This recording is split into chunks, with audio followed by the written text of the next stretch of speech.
New York সিটির public middle স্কুলে পড়া অষ্টম গ্রেডের শিক্ষার্থীদের স্যাট পরীক্ষা আগামী 12 নভেম্বর অনুষ্ঠিত হবে।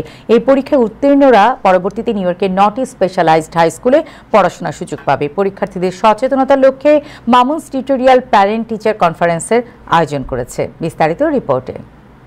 New York city public middle স্কুলে পড়া অষ্টম গ্রেডের শিক্ষার্থীদের স্যাট পরীক্ষা আগামী 12 নভেম্বর অনুষ্ঠিত হবে।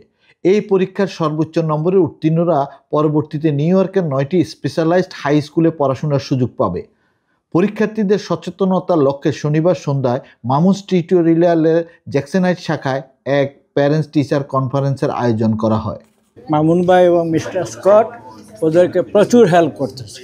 আমরা প্রাউড মামুন টিউটোরিয়ালের উপরে। আসলে ওরকম অত অগ্রগতি ছিল না, এখানে আসার পর দেখি যে না, একটু পড়াশোনার প্রতি মনোযোগ এবং সে অনেক মনোযোগী এখানে আসার পরে। স্যাট পরীক্ষার নিবন্ধন 7 অক্টোবর থেকে 31 অক্টোবর পর্যন্ত চলমান থাকবে।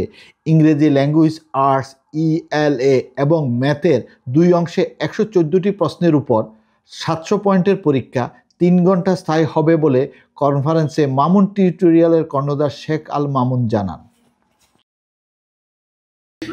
আজকের parent teacher conference of Mamun's tutorial to inform the parents about the registration process এবং their ranking choice is very crucial. তাদের প্রগ্রেসটা আমি প্রত্যেকটা প্যারেন্টসের সঙ্গে করছি।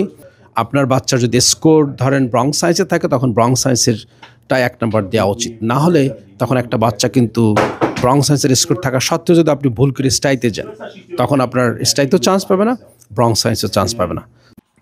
কনফারেন্সে আগামী 1 মাস পরীক্ষার্থীদের মান উন্নয়নের অগ্রগতি, করণীয় এবং শিক্ষার্থীদের প্রাপ্ত নম্বরের সাথে 9 গ্রেডের স্পেশালিস্ট হাই স্কুলের র্যাঙ্কিংয়ের সমন্বয়ের জরুরি খুঁটিনাটি বিষয়গুলো প্যারেন্টসদের বিশদভাবে অবহিত করা হয়। Mahbub Rashid, Time Television, New York.